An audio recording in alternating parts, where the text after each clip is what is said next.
Hello. हाँ बोलिए। भगवान आपके सिर चरण प्रणाम है। हाँ बोलिए बोलिए। मैं 2008 से जो अतीत होता है, जो चीजें बीत जाती हैं, थोड़ा जोर के बोलो। बाबा के पास चले जाओ। जो समय बीत जाता है उस समय के बारे में मैं हमेशा सोचता रहता हूँ। और फिर जिस समय के सोचता रहता हूँ उस समय को वापस फिर वो गुजर जाता है तो उसको फिर सोचता रहता हूँ। मैंने साइकोलॉजिकल ये भी करवाया तो उन्होंने कहा कि आप डिपेंडेंट पर्सनैलिटी हो, डिपेंडेंट पर्सनैलिटी हो। और 2019 में मेरा संन्यास हुआ है स्वामी चैतन्य कीर्ति जी भोपाल में। और मैं ध्यान करता हूँ तो ध्यान में मुझे ये समझ में नहीं आता है कि एक तो मैं प्रबल है, अहंकार प्रबल है। और एक चीज ये समझ में नहीं आता है कि एक तो अंतरात्मा कहती है कि सब छोड़ छाड़ के कि ध्यान ही करो, और एक कहते हैं कि भविष्य का क्या होगा। शादियां 2 हो चुकी है, दोनों शादियां टूट चुकी है। 2 शादियां भाई, 2 शादियां हो चुकी है, दोनों शादियां 2019 में शादी भविष्य का बचा। और 2023 में शादी, दोनों शादियां 1-1.5 साल चली है। नहीं वही मैं कह रहा हूँ कि भविष्य तो बचा ही नहीं आपका। भविष्य तो टूट गया। ठीक है, समझ आ जाओ, पीछे आ जाओ। तो भविष्य की चिंता की तो जरूरत ही नहीं। तो अहंकार ही कहता है कि कुछ करके दिखा। जैसे मैं पीएससी की प्रिपरेशन कर रहा था तो पीएससी कर रहा। हाँ पीएससी। पहले मैं नीट की प्रिपरेशन कर रहा था, मुझे बीडीएस गवर्नमेंट कॉलेज मिला था, मैंने छोड़ दिया था एमबीबीएस सर्जन बनने के लिए, पर मैं बन नहीं पाया। उसमें मेरी 8 बीघे जमीन जो माता पिता ने बेचकर लगाई थी, तो माता पिता बेकार गई। हाँ वो बेकार गई।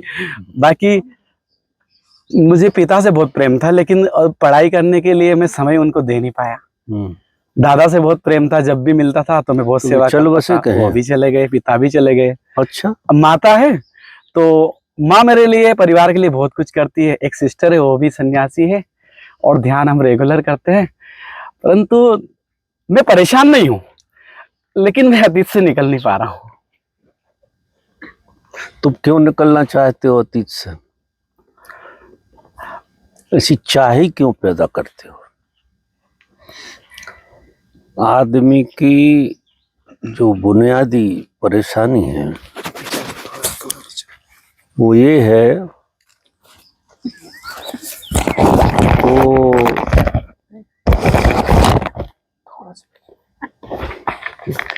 जहां होता है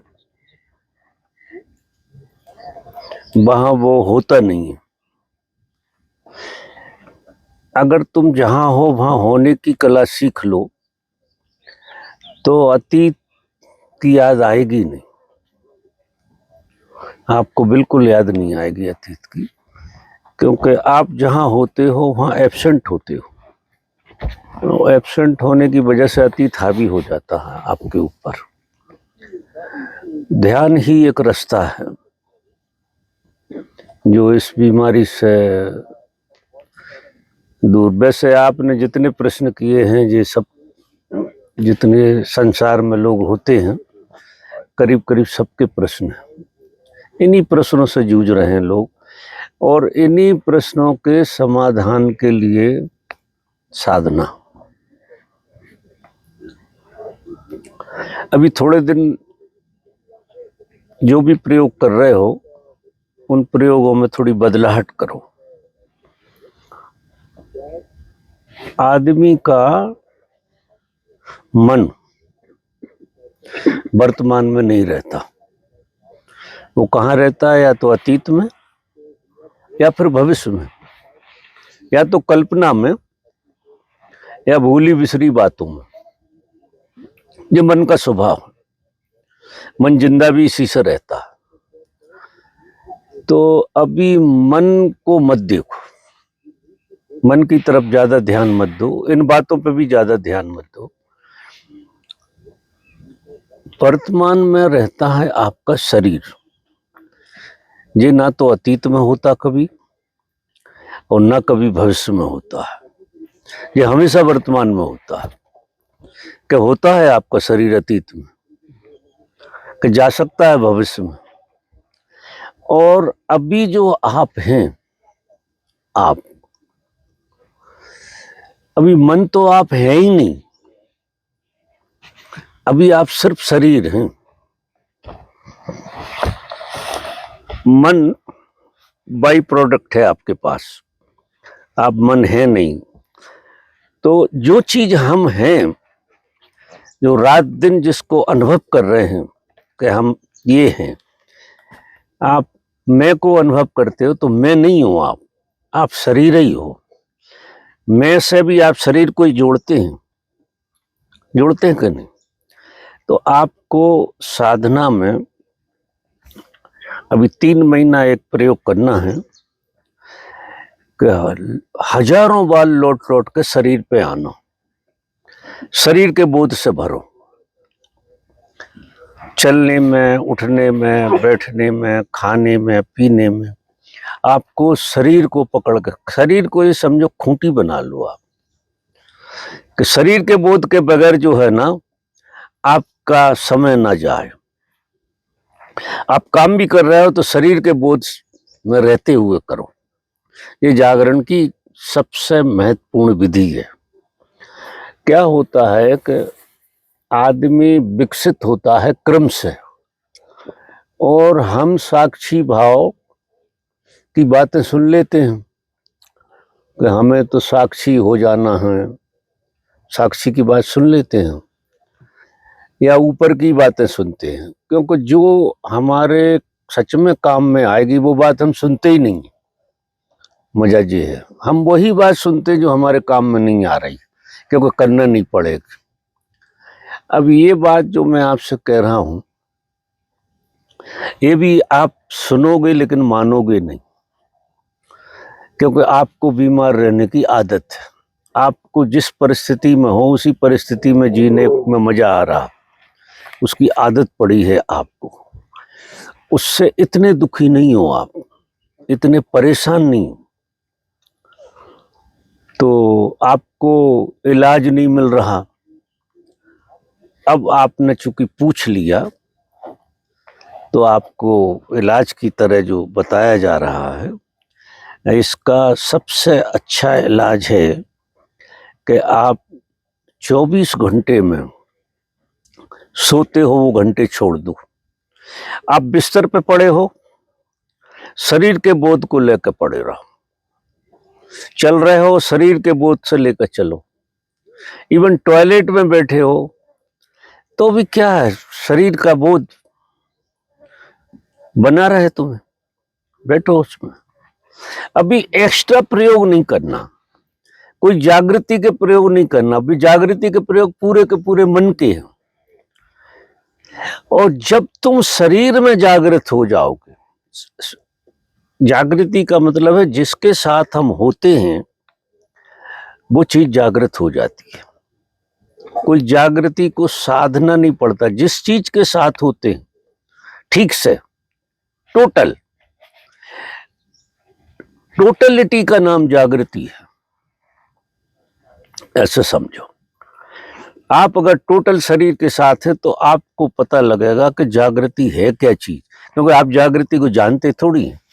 और जो आप मन से साधते हैं वो जागृति नहीं है, वो आपका विलास है। कि एक मजा जागृति का भी ले रहे हो आप, वो विलास है आपका, वो जागृति नहीं है। जागृति हम जिस काम को करते हैं, जहां हम बैठे हैं वहां हम पूरे बैठे। तो आपका शरीर बैठा है, अभी मन की तो बातें ही छोड़ दो, शरीर बैठा आपका। तो शरीर इतना स्थूल है कि इस स्थूल से साधना शरीर शुरू करना चाहिए। तो आप शरीर के प्रति बिल्कुल बोधपूर्ण रहो, मतलब आपको पता लगे आप शरीर हो, ऐसा बिल्कुल आप शरीर हैं। ये इतना झूठा हो जाएगा कि ये शरीर है नहीं, ये भ्रम है आपको। अब इस भ्रम से अगर नहीं निकलोगे तो मन महाभ्रम है, और फिर वो बुद्धि भी तुम्हारी भ्रम है, तुम निकल ही नहीं सकते, सीढ़ी नहीं चढ़े।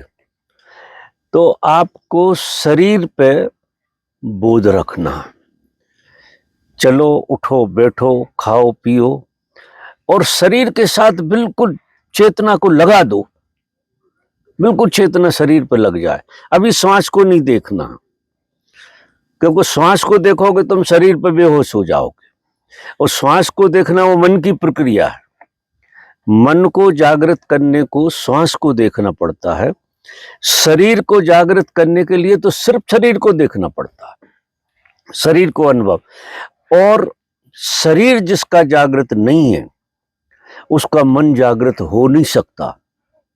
तुम लाख कोशिश करोगे जागृति आ जाए, वहां जागृति नहीं आएगी।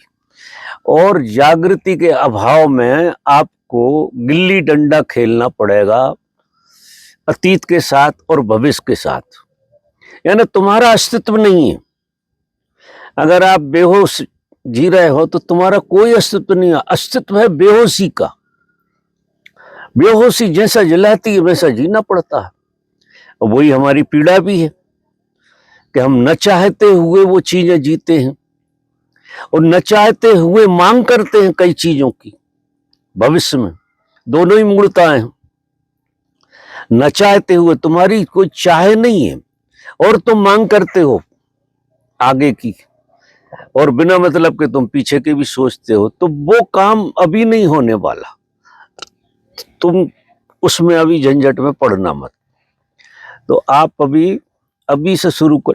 आप बैठे हो तो बैठने टोटल होकर बैठो, यानी शरीर को एहसास ज्यादा करो, शरीर को एहसास करो। आप जैसे हाथ लगाते हो आप शरीर को तो एहसास होता ना, ऐसे भीतर से आप शरीर को छुओ। समझ रहे आप बात? आप बैठे हो और आप पूरे शरीर को छू रहे हो, बोध से पूरे शरीर को छू रहे हो। उंगली से लगा कर सर तक आपको छूने में आ रहा, क्योंकि चेतना तो सारी अंगूठे से लगा कर सर तक फैली हुई है चेतना। और जैसे ही शरीर के प्रति तुम जागरूक हुए कि चेतना अपने आप डेवलप होने लगती है। चेतना को डेवलप नहीं करना पड़ता, अपने आप डेवलप होगी। तो पहले शरीर के प्रति जागृति साध लो। उठने, अब एक दिन करके देखो, एक दिन तुम शाम को बदल जाओगे। सब झूठ बोलते हैं, कोई करता नहीं है। अभी भी तुम मेरी बात सुन रहे हो, यहाँ भी ठीक से नहीं बैठे हो, होश से नहीं बैठे, अभी भी दुकानदारी करने लगते हो, दिमाग में दुकानदारी आ जाती। तो अब भूल जाओ तो जरा ऐसा करो, भूल गए ना तो थोड़ा ऐसा करके अपने में आओ, थोड़े हिल जाओ। सपने में चले गए, थोड़ा सा हिल गए, अब धीरे धीरे धीरे धीरे ये आदत टूटेगी और आप शरीर पे आ जाएंगे। और जिस दिन शरीर सद गया किसी का, पहला चरण उसने, और बहुत बहादुर आदमी है जिसका शरीर सद जाए। शरीर ही नहीं सद पाता, साधना आगे की तो क्या खाक होगी। इसलिए इतने दिन से अब बड़ी बड़ी बातें अच्छी लगती हैं, अब साक्षी की बातें, अष्टावक्र की बातें, उपनिषद की बातें, वो बातें अच्छी लगती, क्योंकि उसमें आपको कुछ करना नहीं पड़ता है। ऐसा करता है जी तो यार सब बिना करे ही हो जाएगा, उससे कुछ होने वाला नहीं है। ये अपने को भ्रम में रखने की प्रक्रिया है धर्म के नाम पे। धर्म के नाम पे भी आदमी अपने को भ्रम में बड़े आराम से रख सकता है, और भ्रम में जी के आदमी धर्म की आड़ में तो ना तो संसार के कर्म कर रहेगा और ना धर्म के कर्म कर रहेगा। तो संसार की अगर खोज नहीं है तो फिर वो डिग्री जो करना चाहते हो वो करो। आ गई समझ में? वो जो क्या तुम पढ़ना चाहते हो, क्या करना चाहते हो, वो पढ़ लो तुम, क्योंकि ये काम तो ऐसा है कि ये निपट ही जाएगा ये काम। क्योंकि ये काम ऐसा है कि चाहे जन्म कितने ही लग जाएं, खेल तो यही होना।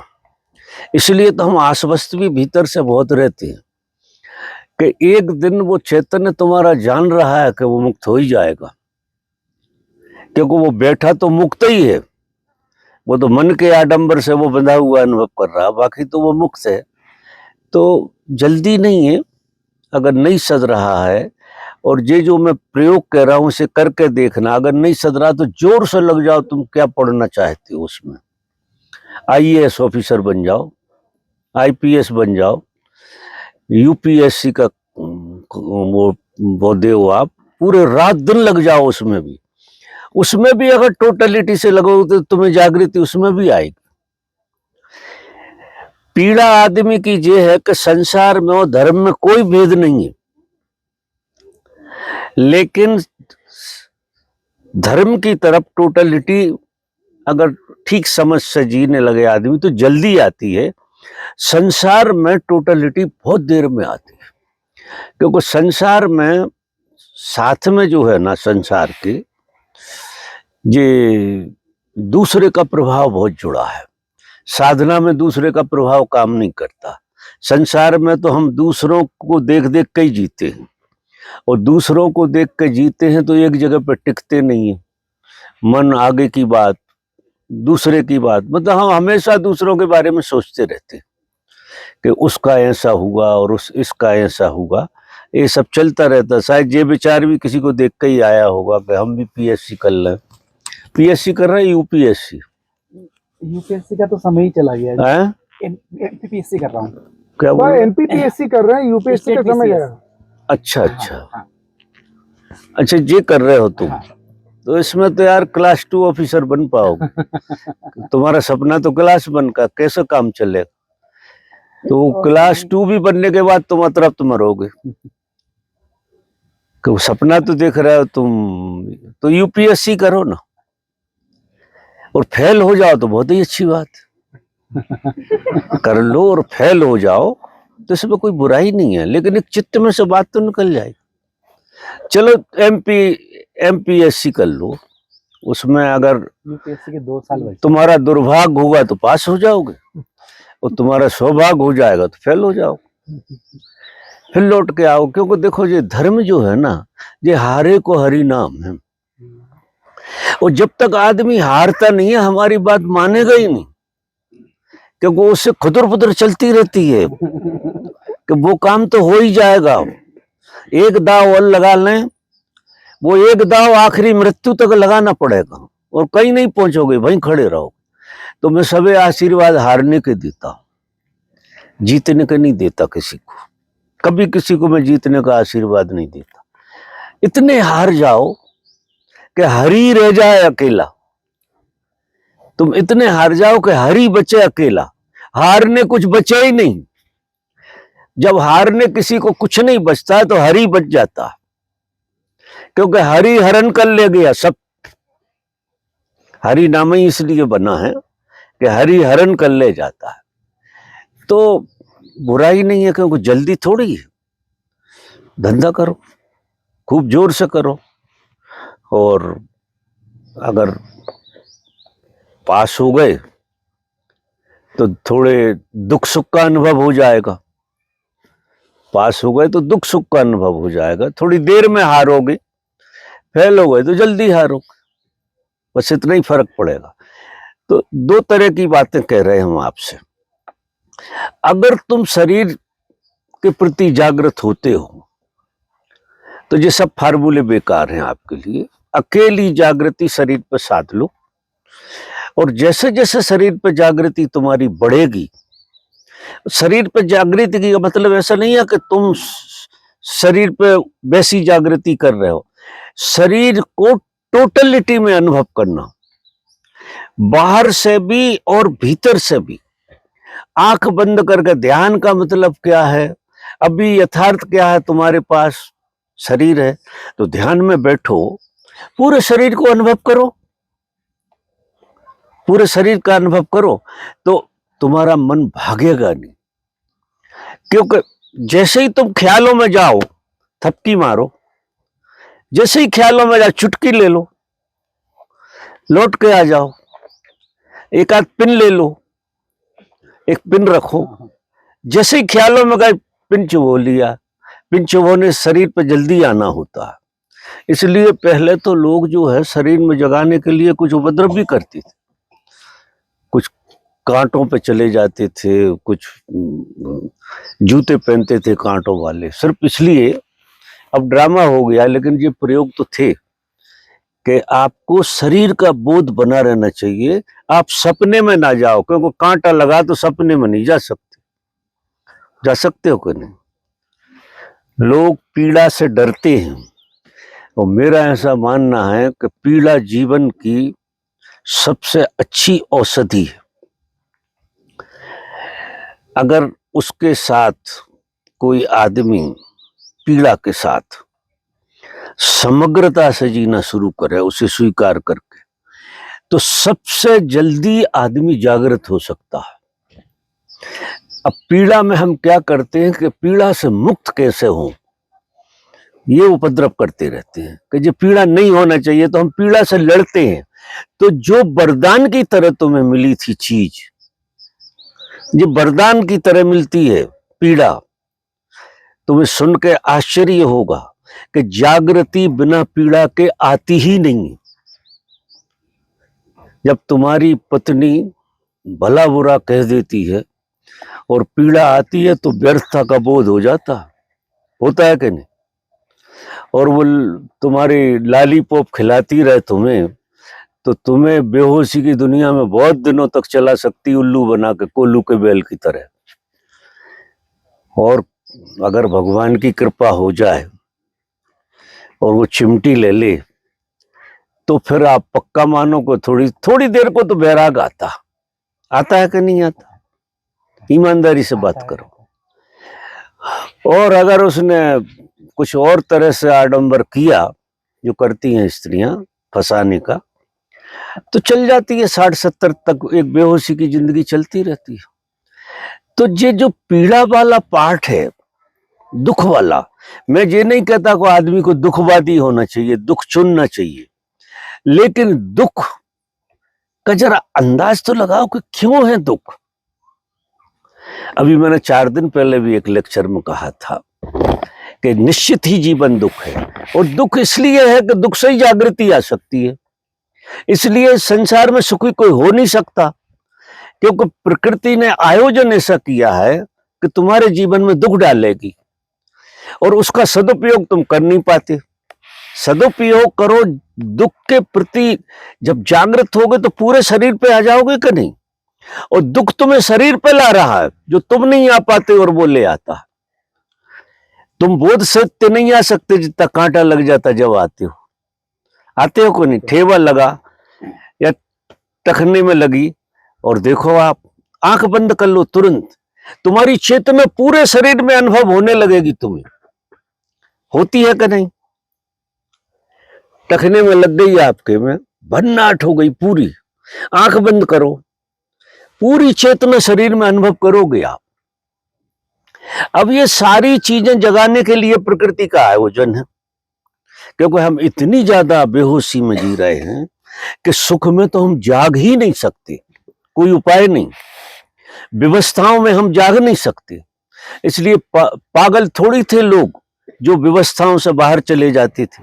बुद्ध महावीर पागल थे जो ने दुख चुना, परम सुख छोड़ के, क्योंकि अगर सुख में जागने की संभावना रही होती तो महावीर और बुद्ध छोड़ के क्यों जाती? उनने दुख चुना। भूख क्या होती है, महावीर ने भूख पर गजब के काम किए, बुद्ध ने किए, क्योंकि हमें सबको तो भूख की पीड़ा ही का पता नहीं है कि भूख होती क्या है। भूख के पहले तो हमारे कचौड़ी समोसे चल जाते, भूख होती ही नहीं है। अभी सबने खा लिया, बिना भूख के खाया। हाँ, मैंने 1 घंटे बाद बोला था सबको। अरे तुम छोड़ो यार, तुम्हारी आप मेरी बात समझो मैं क्या कह रहा हूं।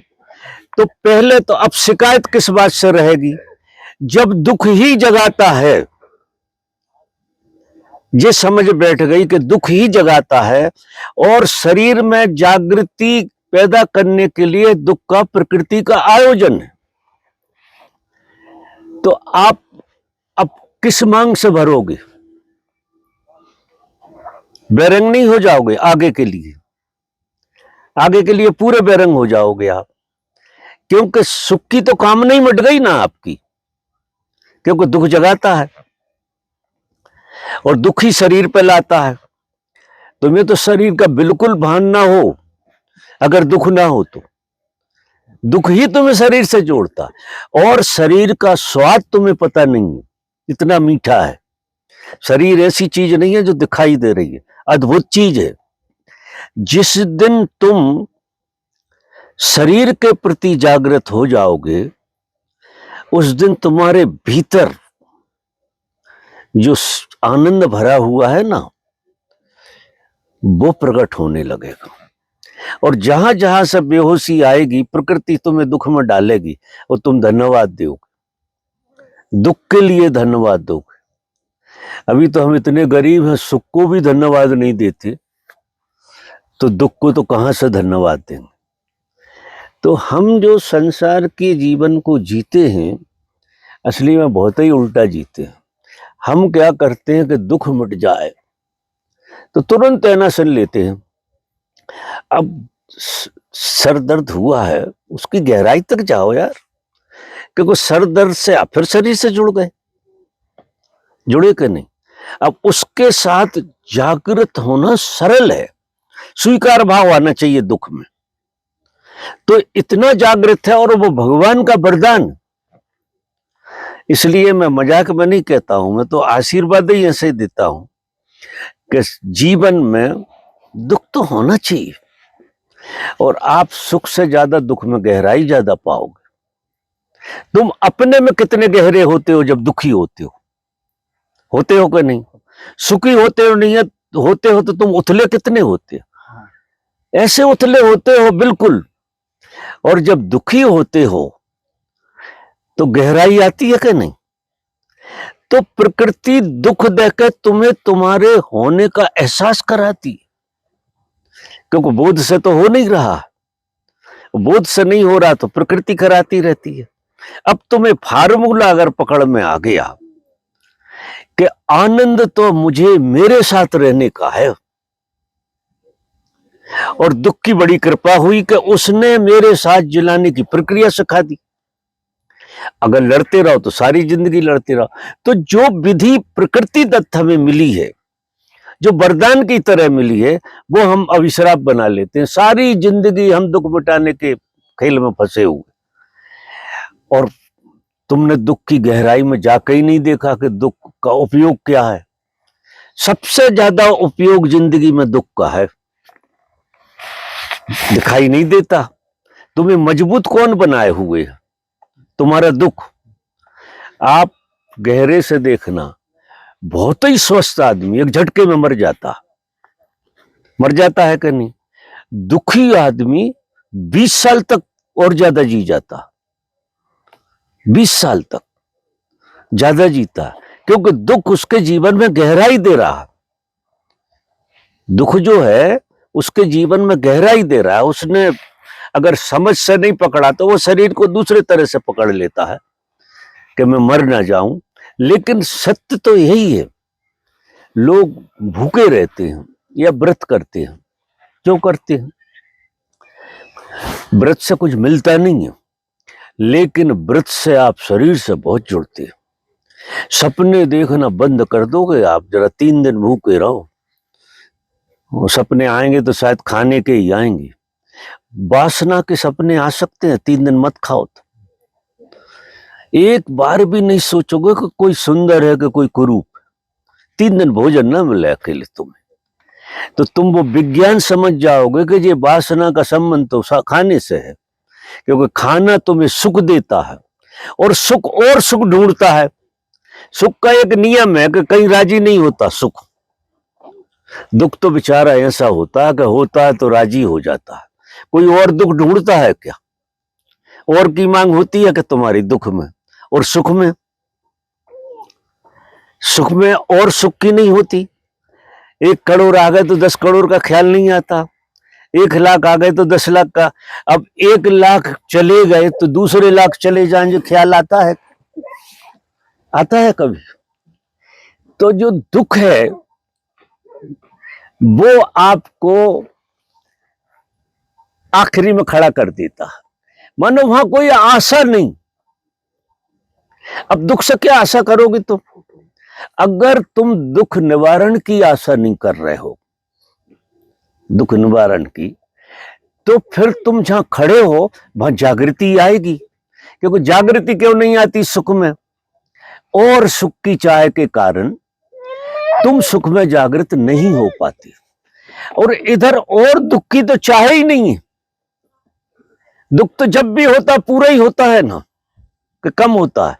कांटा लगा है तो कांटा भी पूरा होता है, कील लगी है तो कील भी पूरी होती है, ठोकर लगी है तो उस टाइम वो बिल्कुल पूरी होती है।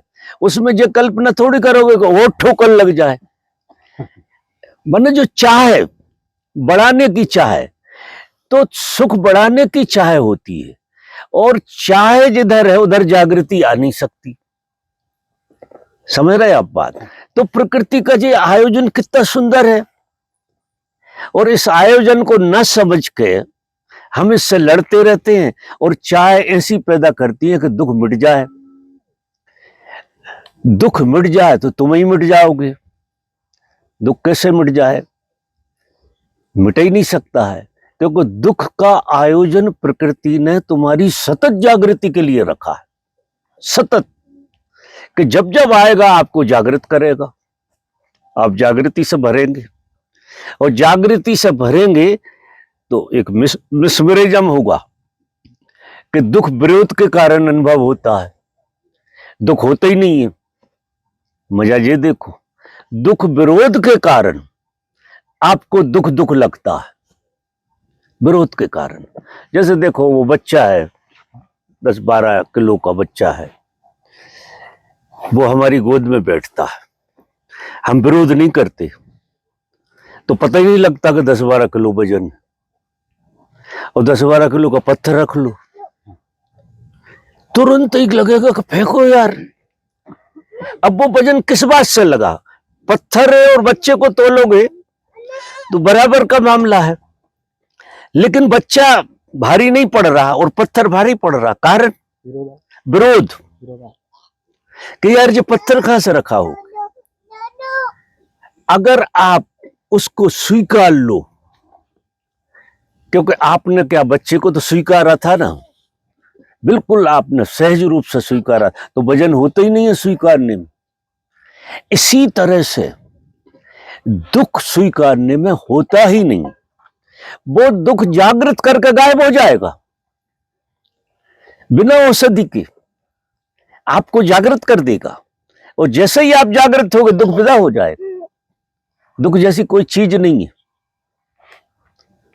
मुझे तो ऐसा ही अनुभव है। मुझे 40 साल से सर दर्द ही नहीं हुआ। 40 साल हो गए मुझे, सर दर्द जैसी चीज कभी होती नहीं है।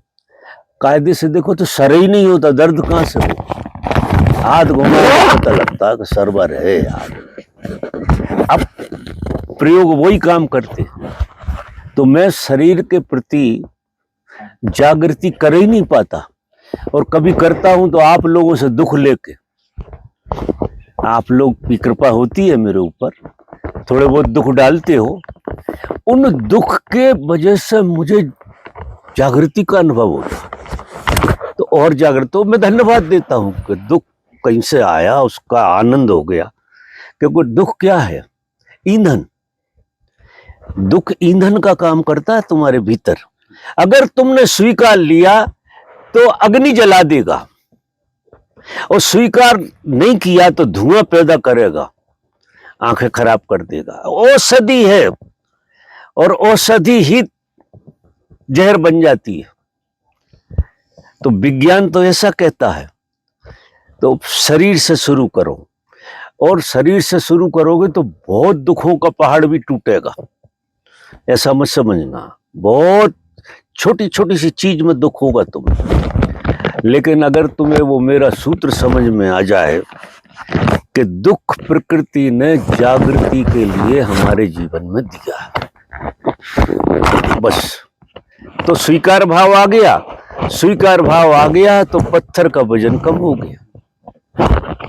समझ रहे मेरी बात कि नहीं आई? समझ आई। इसी वक्त मुक्त हो जाओ यार, समझ में आ जाए। क्योंकि दुख से लड़ो ही मत, अभाव से लड़ो मत। जो तुम नहीं हो पाए उसको धन्यवाद दो। अब जो सब तरफ सूत्र काम करेगा। जो तुम होने चाह रहे हो वो तुम्हारे पाप के कारण, कि अभी पाप पीछा कर रहे हैं, तुम्हारी कामना है, पाप या ना कामना, तो तुम अपने में नहीं ठहर पा रहे पाप की वजह से। तो जो तुम होना चाहते हो वो तुम्हारे पाप के कारण, और जो तुम हो वो तुम्हारे पुण्य के कारण। मजा देखो। तो फिर यार तुम होने को चुनोगे कि पाप को चुनोगे कि नहीं? भूल जाओ कि क्या होना, जो हो उसमें क्या बुराई, उसमें क्या बुराई जो तुम हो, क्योंकि अंत में तो तुम तुम्हारे होने से ही राजी होगे ना। कलेक्टर होके, एसपी होके, डीएसपी होके, मिनिस्टर होके, अगर राजी नहीं हुआ तो वो दुख जो आज यहाँ पड़ा वो वहां भी रहेगा, क्योंकि चाहे ही दुख है। चाहे तुम कुछ होना चाहते हो, इसी में ही उपद्रव है, और तुम होना इसलिए चाहते हो कि तुम्हारे पाप धक्का मारते हैं, पाप तुम्हारे धक्का मारते हैं, इसलिए तुम होना चाहते हो। तुम्हारी समझ पे पाप चढ़े होते हैं तो तुम कुछ भी हो ऐसी वासना से भरे रहते हो। क्यों हो? कुछ परमात्मा से गलती हो गई कि जो है वो गलत है और जो होना चाहिए वो सही है। परमात्मा से भूल हुई है कि तुम्हारे साथ, तुम शिकायत करोगे। तो दुख अगर है तो दुख से राजी रहो, और सुख है तो सुख से राजी रहो। सुख की मांग मत करो, और सुख की मांग नहीं करोगे तो सुख का भी पता लग जाएगा क्या चीज होती है जिसके पीछे दौड़ रहे थे हम। और दुख तो गजब ही मजा देता है, सबसे ज्यादा मजा देता है दुख जीवन में। इसलिए प्रकृति पीछा नहीं छोड़ती, क्योंकि आपको सुख नहीं जिला रहा है। आपकी जिंदगी लंबी चली जा रही है, 70-80 साल। सुख के कारण मत समझना, दुख के कारण, क्योंकि दुख एक उम्मीद लिए हुए है कि कल सुख मिल जाएगा। उस उम्मीद पर 70-80 साल जी जा। अगर सुख की चाह बिल्कुल नहीं हो और जागृत ना हो तो जियोगे कैसे? दुख ना हो आपके जीवन में, समझो बात, बिल्कुल दुख ना हो तुम्हारे जीवन में, तो आगे जीने की चाह कहां से पैदा होगी? नहीं होगी ना। तो तुम जो है ना बहुत जल्दी मर जाओ। ये लंबे लोग जीते हैं ना, क्योंकि लंबे लोग तो पाप के कारण जीते हैं, निश्चित ही। पाप यानी उन्हें कुछ होने की इच्छा, वो उन्हें जलाती है। बहुत भाग्यशाली लोग होते जो पुण्य के कारण लंबा जीते। पुण्य के कारण भी महावीर 80 साल जिए, बुद्ध 80 साल जिए, वे पाप के कारण नहीं जिए। उनने पुण्य बांटा, उस कारण प्रकृति ने उन्हें जिंदा रखा दूसरे आयोजन से। नहीं, संसारी आदमी के अंदर से दुख हटा दो, 3 दिन में मर जाएगा। 3 दिन, एक बार भी दुख ना आया किसी तरह का, ना मानसिक, ना शारीरिक, ना आर्थिक, किसी तरह का अभाव नहीं अनुभव कर रहे। आप बैठे हो उल्लू जैसे, गल जाओगे, आपको पता नहीं है, स्वाहा हो जाओगे, बुद्ध हो जाओगे। बुद्ध हो गया ना, मर गए, क्योंकि वासना ही तो मरती हैं, और क्या। जिसकी वासना मर गई वो आदमी मर गया, उसको आगे जीने तो कुछ है ही नहीं। जिसकी वासना मर गई, आगे की चाह मर गई, कुछ भी होने की चाह, कुछ भी होने की चाह जिसकी मर गई वो आदमी मर गया। और कुछ भी होने की चाह अहंकार की चाह है, और अहंकार मर जाता है, और अहंकार मरता आदमी बुद्ध हो जाता है। लेकिन कल भी तुम्हें कुछ करने की चाह अगर है तो अभी तुम्हारा पाप कर्म जो है ना वो तुम्हारा पीछा कर रहा है, तो दौड़ते जाओ, तो लंबे जीते जाओ, घिसते जाओ, 70-80 साल तक घिसते चले जाओ। समझ में आ रही मेरी बात कि नहीं आ रही? पूरी समझ में। इसी वक्त बुद्ध हो जाओ, मेरी बात समझ में आ जाए। सूत्र पकड़ लो कि जागृति शरीर से घटेगी निश्चित, और शरीर में रहने का, एहसास करने का प्रकृति का आयोजन है दुख। दुख से नहीं भागना। आप आश्चर्य करोगे, कृष्ण ने कुंती से कहा महाभारत के बाद कि वो तो समझ गई थी ये भगवान है, कि भगवान मुझे कुछ कहे, तो भगवान ने आशीर्वाद दिया कि मैं आशीर्वाद देता हूं, तू मांग ले, जैसा तू मांगेगी वैसा मैं आशीर्वाद देता हूं। अब सब तरह से महाभारत खत्म हो गया है, उसके बेटे जीत गए हैं, राज सिंहासन पे बैठ गए हैं, और कुंती कहती है कि भगवान मुझे दुख का आशीर्वाद दो, मुझे आप दुख का आशीर्वाद दो, क्योंकि आप मुझे दुख का आशीर्वाद दोगे तो मैं तुम्हें नहीं भूल पाऊंगी। जीवन में जितने दिन दुख था मेरे में, तो मैं तुम्हें नहीं भूल पाई, लेकिन मैं ऐसा अनुभव कर रही हूं कि राजपाट सब आ गया मेरे बेटे, लेकिन मैं तुम्हें भूल रही हूं, क्योंकि मेरे जीवन में दुख ही नहीं है, इसलिए मैं तुम्हें भूल रही हूं। तो भगवान मुझे आपको नहीं भूलना है, और वो आप दुख में ही याद आते, सुख में तो नहीं आते, तो मुझे वरदान दो कि मैं दुखी रहूं। और भगवान ने कहा जैसी तेरी इच्छा, और भगवान ने दुख में डाल दिया उसे।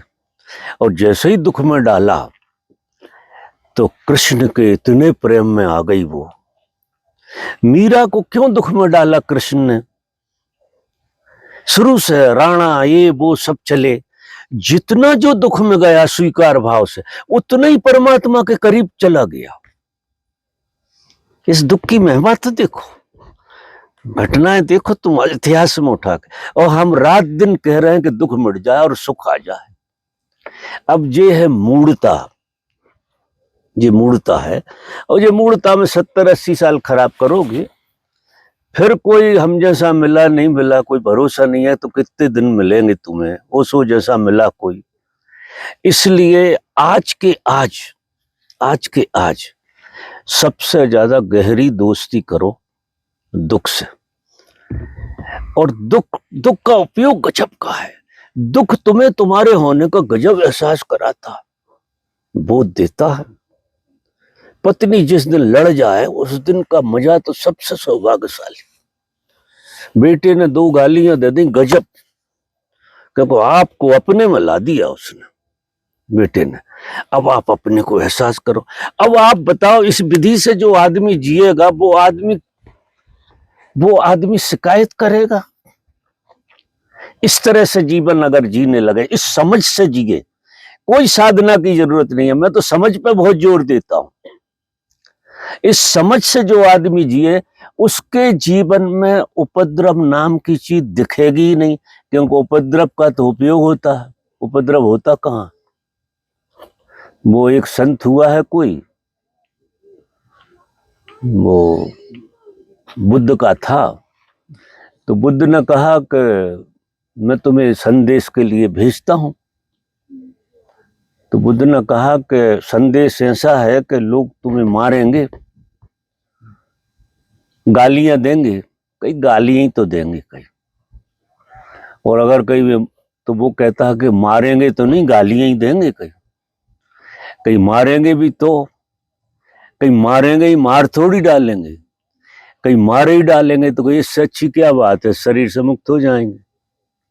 अगर मारे ही डालेंगे तो उनकी बड़ी कृपा होगी, गजब की कृपा, क्योंकि ये जो बंधन हमें बंधा शरीर का, उससे भी लोग हमें मुक्त कर देंगे। लेकिन संदेश को तो जाएंगे हम, और वो संदेश को गए, और हमें चींटी काट जाती है तो आफत खड़ी हो जाती है। चींटी भी काटती है तो गहरे से देखो बड़ा मजा आता है कि नहीं? जितनी देर जहां काटती है वहां जरा सर देखो कितना मजा आता, मीठापन आ जाता थोड़ी देर बाद। जैसे जैसे स्वीकार हो गई मिठास आ जाएगी, आप आश्चर्य करो। आप मेरी बात समझ पा रहे हो मैं क्या कह रहा हूं? समझ में आ रही? तो कुंजी जो है जीवन की दुख में समाई है, सुख में नहीं है। और जो भी ज्ञान आया, ये जो ज्ञान का मतलब क्या है? वेद कहां से बने? विद धातु से। विद्वान कहां से बना? धर्म का जन्म कहां से हुआ? सब दुख से हुआ। सारी चीजें दुख से पैदा हुई हैं। धर्म बिना दुख के आता ही नहीं। वो कुंती कह रही हम तो भूल गए थे आपको सुख में बैठे बैठे, तो वरदान ये दे दो महाराज कि हम दुखी रहे, दुख रहे हमारे जीवन में, तो हमें आपकी याद आती रहेगी, मजा आता रहेगा। मतलब भगवान की याद आना और जागृति की याद आना एक ही बात है। ये तो पक्का है कि आप टोटल जागृत होते हो जब आपको ठोकर लगती है। होता है कि नहीं? हाँ, होता है। आपकी टांग में जब लग जाती है तो पूरे होश से भर जाते हो आप, उस समय आप वर्तमान में होते हो। हाँ। तो वर्तमान मर जाओ तुम, सीखना वर्तमान क्या चीज होती है, दुख सिखा देता। हाँ। सिखाता है कि नहीं? तो उसको स्वीकारो और उसका सदुपयोग करो। ये परम विधियों में से विधि है। इसी के लिए लोग व्रत करते हैं और तपस्या करते हैं और दुनिया दुनिया के कर्म करते हैं। अब ये सब चीजें देती तो शरीर को दुख ही है, लेकिन वे उस दुख का जागृति में उपयोग करते हैं। हमें ऐसा लगता है जी अपने को सता रहे हैं। हाँ।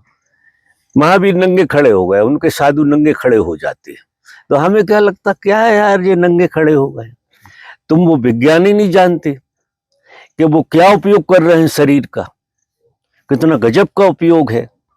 सतत शरीर उनका, नंगे पैर चलना, सतत शरीर कोई ना कोई पीड़ा से जी रहा है। गर्मी में गर्मी को एहसास करते, पूरा गर्मी की पीड़ा भोगते, जागृति बनती है। ठंड में ठंड की पीड़ा को भोगते हैं, जागृति बनती है। लोग हिमालय पे बर्फ में जाके बैठ जाते हैं और हमें तो ये लगता चींटी ने क्यों काटा। ये हालत है। तो अगर आप दुख से बचने का आयोजन करेंगे और सुख आपको पागल बनाएगा, सुख की कामना, क्योंकि सुख की चाह बंद नहीं होती और दुख की कोई चाह नहीं होती। बिना बुलाए आता मेहमान, कोई चाहता है कि दुख आए, लेकिन प्रकृति बिना बुलाया दे देती। अच्छे भले चले जा रहे थे और पत्थर पड़ गया। हाँ। होता है कि नहीं? हुआ, एक्सीडेंट हुआ। हाँ। बाबा कोई भक्ति में नहीं है, ध्यान में नहीं है, लेकिन उसके जीवन में दुख है, तो भी उसकी धर्म की यात्रा चल रही है। हाँ। उसके जागृति पैदा होगी बाबा उसको। उससे नहीं होगा। हाँ? अगर वो चाह से भरा है तो जागृति नहीं आ सकती। चाह बेहोश करती है। जैसे ही तुम्हारे अंदर किसी तरह की चाह पैदा हुई, वो एक स्वप्न में जाना है चाह, तुम यथार्थ में होते ही नहीं हो, तुम स्वप्न में चले जाते हो। और स्वप्न में जो है पीड़ा नहीं है। बड़ा विचित्र खेल है। स्वप्न एक ऐसी चीज है कि वहां पीड़ा नहीं होती। आप कल्पना में भंडारा करो, कोई पीड़ा ही नहीं होगी, क्योंकि कुछ करना थोड़ी पड़ रहा। खूब भंडारा चल रहा है तुम्हारा, ना कुछ लेना है ना देना, भंडारे का मजा ले रहा है। तो कल्पना में दुख नहीं है, इसलिए हम कल्पना में जीते। और जहां दुख नहीं है वह जीवन नहीं है, वह तुम थोतले हो, उतले हो। एक पांव पे कैसे खड़े रहते हैं लोग। ये जो सारे प्रयोग करते हैं लोग, ये सारे लोग दिखावटी नहीं करते। हाँ। आप समझ पा रहे मेरी बात? तो विज्ञान तो बेटा ऐसा है, तुम पता नहीं क्या पूछना चाह रहे थे। मैं पूछना चाह रहा हूँ, लेकिन सत्य ऐसा ही है। बाबा 3 बातें बस, जैसा मेरा अनुभव है। क्या? तो हाथ में पकड़, हाथ में बोलो। बाबा बस ये मन में आ रहा कि जो 16 साल से 17 साल से जो दुख आते जा रहे हैं, वो प्रकृति का वरदान है। एक से बढ़ के एक। 16 साल से इनके जीवन में लगातार दुख आ रहे हैं। हाँ। तो क्या किनके जीवन में? इनके जीवन में 16 साल से लगातार दुख आ रहे हैं, तो वो भी क्या प्रकृति के वरदान है? वो वरदान नहीं। जैसे एक्सीडेंट भी हुआ था, मेटा ये सब वरदान। 3 महीने लेकिन पे रहा हूं। अभिश्राप हो जाता है जब तुम उपयोग नहीं कर पाते। तुमने उसका इतने दिन चलता ही नहीं, 3 दिन में दुख विदा हो जाएगा। परम स्वीकार आना चाहिए, क्योंकि दुख दुख है ही नहीं। विरोधाभास रहता है बाबा। अरे ये सब बकवास, दुख दुख है ही नहीं। मेरा अनुभव है, दुख को दुख मान के दुख है। दुख जो है हमें जागृति का उपाय है। अभाव जो है जागृति का अभाव है, मतलब जो अभाव है ना वो जागृति का आयोजन है। परमात्मा की कृपा है कि तुम्हें किसी अभाव में रखती है, और अभाव को पूरा करने का अगर तुम्हारा ख्याल है तो तुम गए काम से, और अभाव की पीड़ा को जिए तो जागृत हो जाओगे। तो वो अभाव की पीड़ा तुम्हें जागृति में ले जाने के लिए है, और भाव का भाव तुम्हें बेहोश कर तला कल्पना में ले जाता है। ये माया है। देखो, ये दुख की तरफ देखना जी सत्य है, और सुख की कामना माया है। क्योंकि तुम यहां खड़े हो, वहां तुमसे राजी नहीं हो, और कहीं भी जाना चाहते हो, ये माया है, ये झूठ है, ये स्वप्न है, ये हकीकत नहीं है। और जहां तुम हो वहां सत्य में खड़े हो, परमात्मा में खड़ा। हर आदमी मुझे दिखता है परमात्मा में खड़ा होगा, हर आदमी। और हर आदमी परमात्मा के नाम पे पता नहीं कौन कौन सी चीजें ढूंढ रहा है।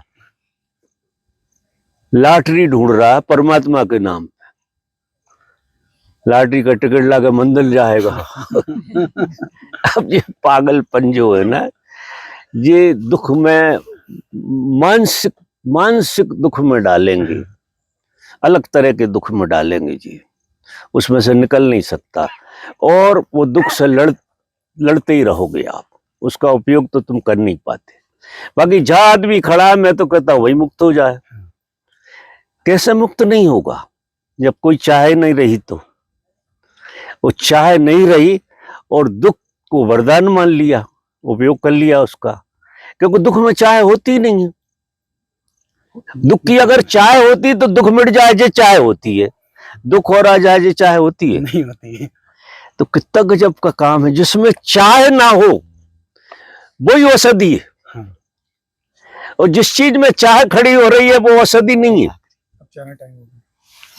बाबा बस सच कह रहा हूँ कि माँ ने बहुत संघर्ष किया, तो माँ कहती है कि शादी कर ले, तो नहीं तो मैं दुखी रहूंगी। मत करो यार। तो बाबा बस प्लीज फालतू की बात मत करो। नहीं बाबा, वो बोल रहे हैं कि मैं मेरी माँ को क्या जवाब दूं, मेरे मतलब पीछे पड़े बाबा शादी प्लीज, ये आखिरी मन की पीड़ा है। कहना तुझे क्या मिला, मुझे पैदा करके भी क्या मिल गया तुझे?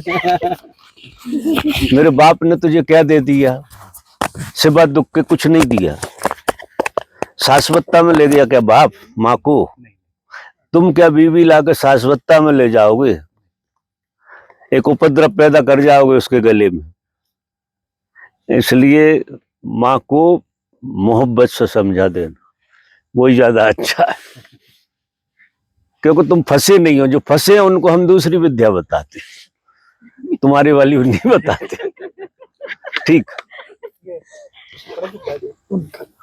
तेरा लेक्चर पूरा हो गया, तेरे हिसाब का नहीं हुआ। लाख कहो कि मैं तुम्हारे हिसाब से बोलूं।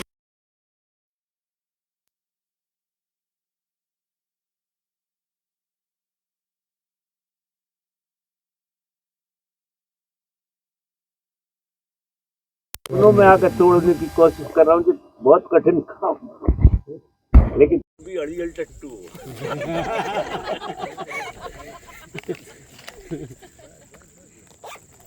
बाबा का बैठ जा, एक मिनट को मैं फोटो ले लेता हूँ।